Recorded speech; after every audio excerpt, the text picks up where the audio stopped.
Alors, camarades peuple d'Afrique, citoyens du monde, mes chers frères et sœurs. Alors, avant-hier, on a constaté Donald Trump en train d'allumer beaucoup de pays avec les taxes de douane. La Chine, il a mis 34%, Taïwan, il a allumé, même le Japon, il a allumé. Mais même c'est ses propres alliés qui l'allument. Right? Mais il n'a pas touché à la Russie. Il a sonné l'Union européenne. Right? On va écouter un peu Trump. Et puis on va écouter la réaction du boss de l'Union européenne, Emmanuel Macron. Après, bon, on va décortiquer. C'est de ça qu'il s'agit. On écoute Trump. Quoi que ce soit.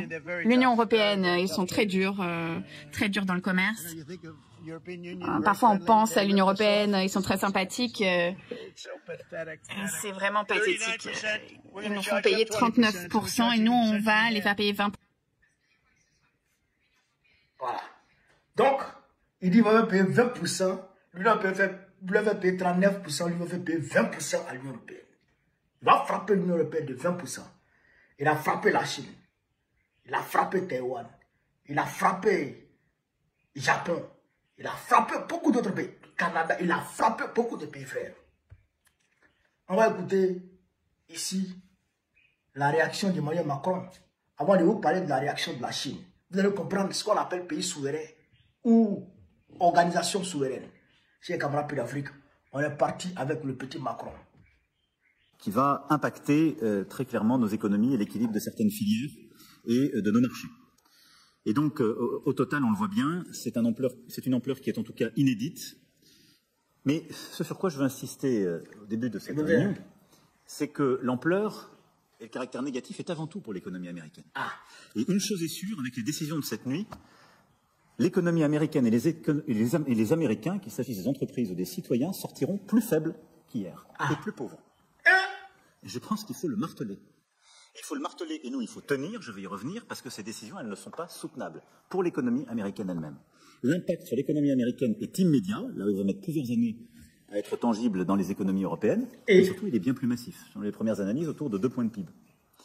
Et donc, on voit bien que ça n'est pas soutenable si nous savons nous organiser, c'est-à-dire être à la fois réactifs, unis et organisés. C'est au fond cela dont il s'agit. Vous avez compris. L'Union européenne va perdre au moins 2% de son PIB. Au moins 2%. 2% de son PIB. Va perdre ça. Donc, Macron dit ici que les conséquences seront pour les citoyens américains et les Américains d'abord. Avant tout le monde, et que c'est les Américains qui vont devenir plus pauvres. Qui vont en sortir plus pauvres. Et je dirais plus misérables. Voilà ce que Macron dit concernant les taxes de douane que Trump a appliquées sur l'Union européenne. Quant à la Chine a très rapidement riposté. Par mesure de réciprocité, la Chine a appliqué 34% sur les États-Unis d'Amérique. Tout produit venant des États-Unis d'Amérique en direction de la Chine s'est vu appliquer 34% par réciprocité. En Libye, jusqu'en le 5, l'Union européenne n'a pas encore pu prendre de mesures de réciprocité. Est-ce que vous comprenez ça? Est-ce que vous comprenez ça? Bon, une organisation, une organisation supracontinentale qui est souveraine. Est-ce que un seul pays, même si c'est une fédération, peut prendre la nuit là, la décision de vous appliquer des droits de douane. Et puis vous n'êtes pas capable d'appliquer des droits de douane à ce pays-là. Vous êtes 27. Et ils sont seuls. C'est un seul pays, c'est une fédération. Vous êtes 27 pays. Vous ne pouvez pas. La Chine, elle seule, même si c'est une fédération aussi, mais la Chine, elle seule, elle a appliqué 34%. Proportionnellement à ce que les États-Unis leur ont appliqué. Vous voyez un peu ce que je dis. Toujours que l'Union européenne était manchée aux ordres des États-Unis. Si vous voyez un peu dans la logique de Trump, c'est ces pays amis qui l'a plus frappé, à part la Chine là. Presque tous les autres pays là, c'est ces pays amis qu'il a frappé. Pourquoi? Qu'est-ce que Trump recherche ici? Trump a compris que, comme lui-même il a dit, l'Union européenne nous entube. L'Union européenne nous entube. Mais comment l'Union européenne entube les États-Unis d'Amérique?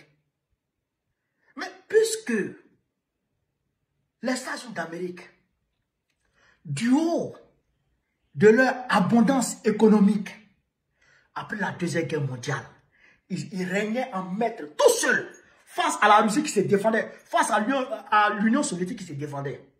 Donc, ils ont mis sur leur dos,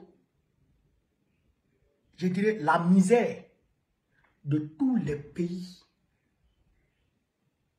autour de la Russie. Vous comprenez ça? Ils ont pris l'Allemagne, l'Angleterre, la France. C'est les États-Unis, c'est grâce aux États-Unis que la France, la Chine et l'Angleterre ont le droit de veto. Grâce aux États-Unis. Et celui qui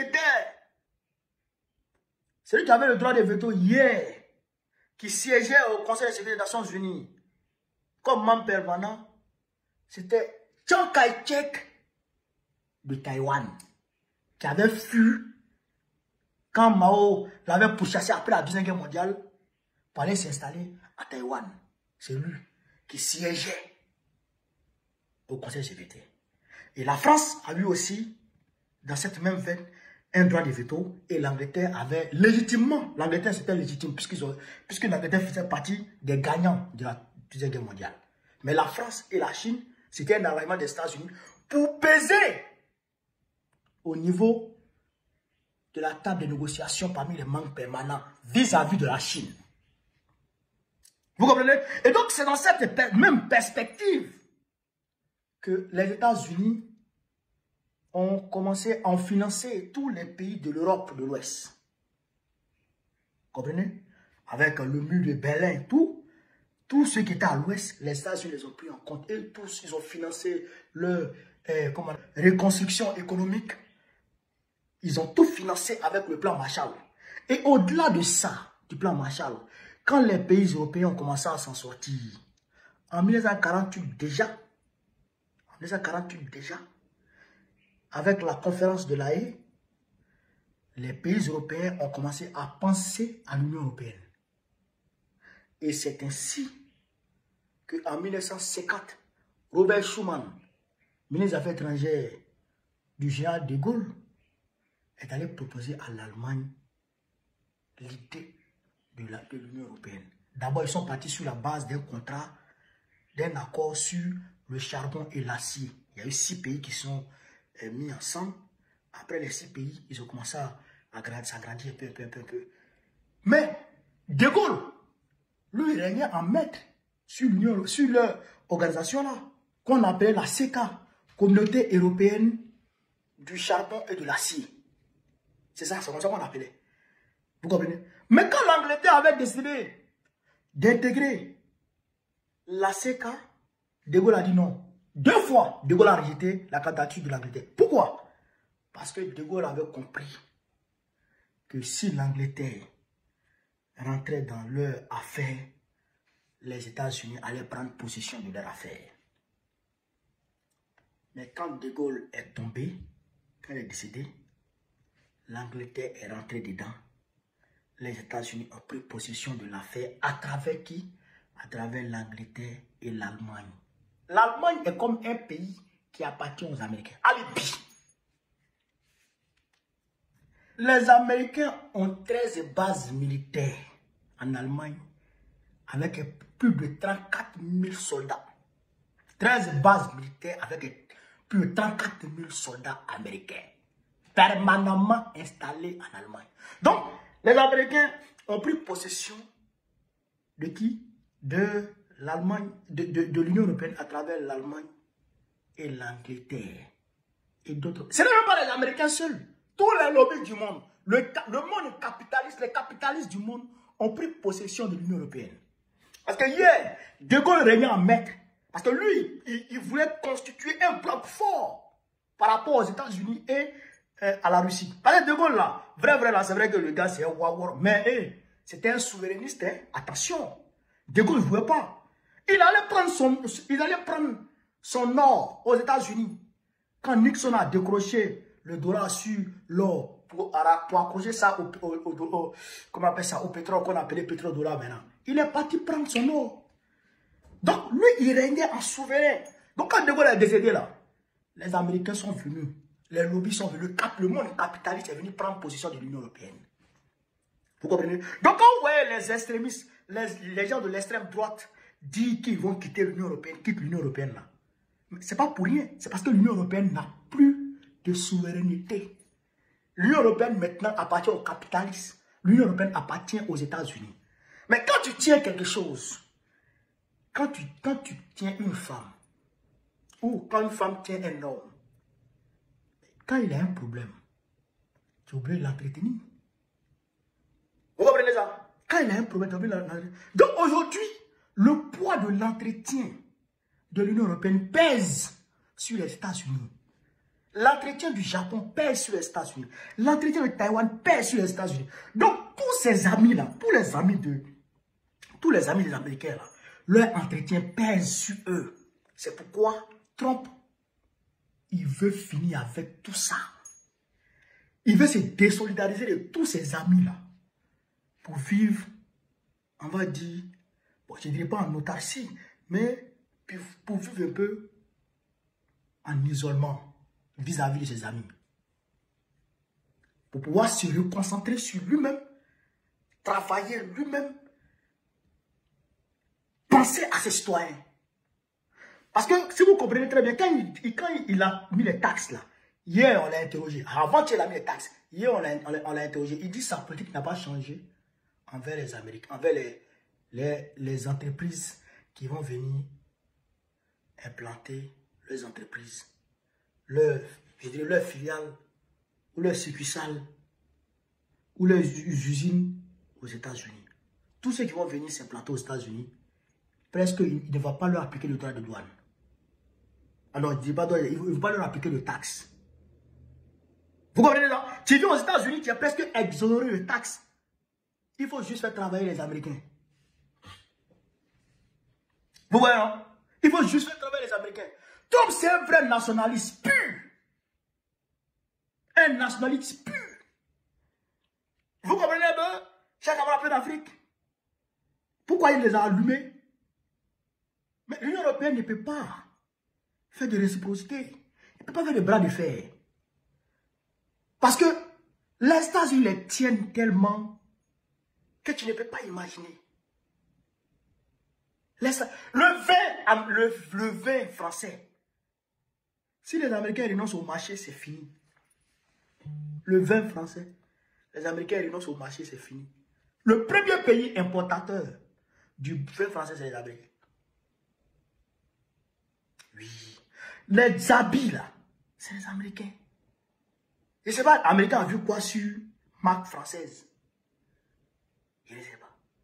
Donc, ça n'arrange pas les Européens, ça ne les arrange pas. Ils sont obligés de discuter. Ils vont gagner des dialogues. Non, c'est dans le dialogue que Trump va les allumer. Ouais. Donc, quand on vous dit, quand je dis souvent que ça me fait mal de voir Macron donner les ordres au président africain, j'ai raison. Puisque Macron dépend de quelqu'un. Ce quelqu'un-là dépend de quelqu'un. Jusqu'à ce que, troisième fois, c'est-à-dire que l'autre donne les ordres à quelqu'un aux États-Unis. Je prends le cas de Joe Biden. Parce que Joe Biden, les démocrates, eux, ils sont gérés par les lobbies. C'est vrai que les républicains aussi, un peu, mais les démocrates, c'est pire. Donc, les lobbies des démocrates vont donner les ordres au président démocrate. Le président démocrate va donner les ordres à Macron, au président français. Et c'est le président français maintenant qui va donner des ordres au président africain.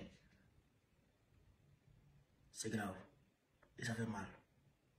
Donc, c'est quand on est dans le panafricanisme et qu'on est engagé dans le panafricanisme et qu'on veut qu'on ait une souveraineté claire. C'est par rapport à tout ça. Il n'a qu'à appliquer sur Poutine. Il a appliqué sur la Chine là. Ça n'a même pas attendu 24 heures. Le lendemain net, ils ont frappé. Eux, ils sont souverains. Et tu vas voir, Trump va reculer. Parce que ça ne va pas, hein, frère. Amazon est en train de perdre jetons. Facebook est en train de perdre jetons. Frère, ça ne va pas, hein. Ça va pas. Apple est en train de perdre jetons. Hein? Les Chinois aussi, ça ne va pas dans leur caisse. Ça ne va pas du tout, du tout. Hein? Ils vont trouver un terrain d'entente. C'est un bras de fer entre éléphants. Ils vont trouver un terrain d'entente. Mais les Européens, là, fouille. Zéro bidé. Alors, camarades d'Afrique, voilà ce que je voulais vous dire cette vidéo. Sur ce, vive l'Afrique libre. Vive le panafricanisme. Vive tous les présidents panafricains. Vive l'AES. Vive IB. Vive Assimi. Vive Stiani. Gbagbo, président de la Côte d'Ivoire en octobre prochain. Inch'Allah. On est ensemble.